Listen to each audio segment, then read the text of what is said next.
I am proud to be with Big Dan Jeffares, who is the winner of the 2024 Grand River Blues Society Road to Memphis competition and will compete in the International Blues Challenge 2025, January 7th to 11th in Memphis. Big Dan started playing guitar when he was 8 years old and was gigging by the time he was 16. He soon became a big fan of the blues. He shared the stage with many greats, including Downchild Blues Band, Colin James, Paul James, Jack the Kaiser, Bobby Dean Blackburn, Lee Aaron, Dr. Hook, Rick Emmett, and that's just to name a few. The blues has taken him around the world with tours in Canada, United States, China, Japan, and Hong Kong. And his band members are, of course, Big Dan Jeffares, who's guitar vocals, Toshi Otani guitar, Don Ray on bass, and Jerry McLaren drums. Yep. Now, Dan's multi-skilled. He also builds his own amps from scratch, has several albums, and the first band he was with was the Bearcats. Welcome, Dan. Thank you. Man, you. You are history. You are history. It's been a long time. It's a long time. Yeah. Well, Bearcats from Owen Sound. Owen Sound. Way up there when I lived up there. Was that blues? It was blues and like older R&B. Okay. So lots of Wilson Pickett, James Brown, all that awesome music. Right on, man. And that was when I was really young too. So, and I played with older cats, so I learned a lot, Okay. an awful lot from those guys. Yeah. Yeah, it was good. Are you still learning today? I don't stop learning. Okay. I never stop learning. Every day the feet hit the ground, right? Yeah. I went to a guitar seminar the other day, and you just find out all the stuff you don't know when you go to those things. It's humbling. Wow. Yeah, it's humbling. So are you talking the technology, like gear and equipment, or just... Just theory. This theory is such a huge part. It's incredible how big it is. Okay. Okay, we got some questions from your fans. So, Dan, how do you feel about winning the Grand River competition? Excited. Very excited. I'm looking forward to going. The guys are looking forward to going.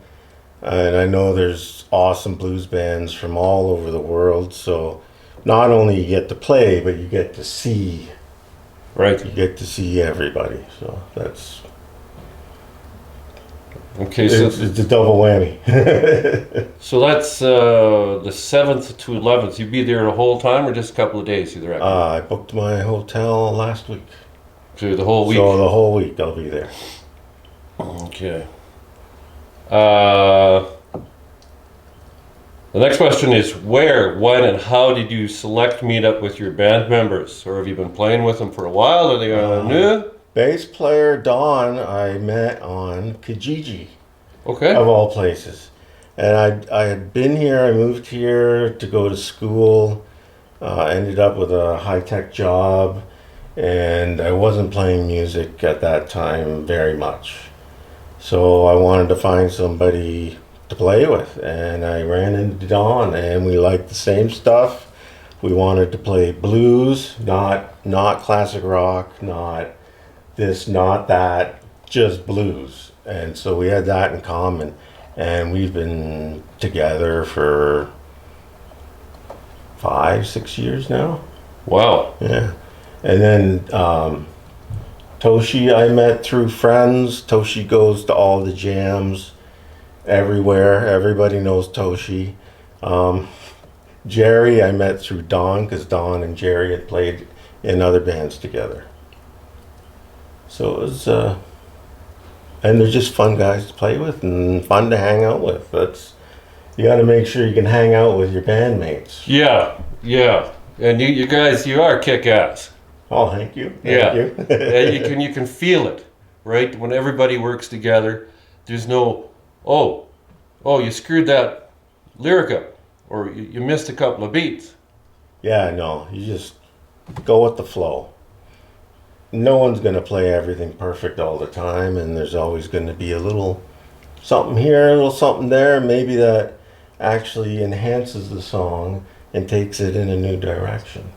And you play by ear. You can kind of work around it, Yeah, and yeah, maybe sometimes it'll even come out better. yeah, exactly, exactly. Are all of you from the KW area? Those guys are Hamilton guys. Okay, Yeah, and I'm from Cambridge. okay, So yeah, Don, Toshi, they live in Hamilton, and Jerry's just outside of town in Ancaster. okay. Yeah, there's a lot of artists around the Hamilton Ancaster area. Yeah, yeah, there's tons of guys.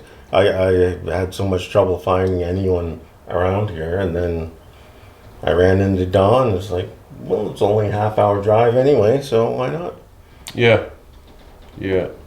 Well, let's see. The thing it used to be, the KW used to be strong in the blues, but go back to Mel Brown days, right? Yeah, yeah. We had a lot of blues artists, but I guess we all find our own ways, and we have other ways to go, or we just go. Right. Mel Brown's how I got into the blues. Okay, I knew Mel. Yeah, and so we were in Owen Sound. We had our little band. A couple buddies and I were playing Rush and Old Cream and stuff like that. And the guitar player, I was playing bass at the time. The guitar player's brother was going to the University of Waterloo. Okay, okay. So he told us about Mel Brown and the Pop the Gator. So we came down. We snuck in because we weren't of age. And there's Mel and Silent Partner playing. So Russell Jackson and Tony Williams, I think. Okay. And fantastic. Absolutely fantastic. So we kept coming back down.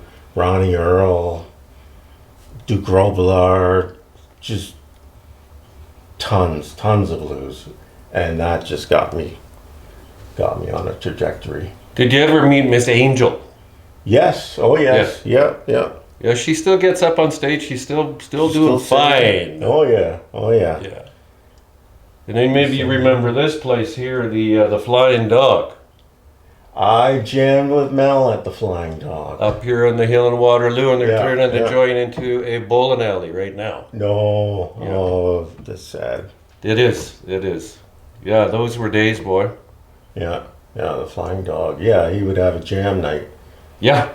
Yeah, that's where I got up and played with him. He rooted his boys. Three of his boys were Ian Taylor, Steve Strongman, and Sean Kellerman. Yeah. Yes. Yes. Okay, how many guitars have you used in life? Can you remember? Oh, I started out, I had a Japanese Strat. And then, well, before the Japanese Strat was just kind of junk guitars, right? Yeah. Cheap, the cheapest thing you can get when you're 12, 13 years old. Sure. And then I got a Japanese Strat. I might have been 18. And that was my favorite guitar for a long time. And then I made a guitar. And it played better than my Japanese Strat. So I sold it and I just played my homemade guitar. It was kind of like a Telecaster / Les Paul. And I played that for years and years and years. I think there's clips on YouTube of me playing with the Bearcats. Wow. With that guitar. And then Lucille came along. Okay. He became Epiphone Lucille. And that was it. That's my guitar. That's the one that gets played. I have other guitars worth more money, more valuable guitars, but that one just plays and sounds incredible to me.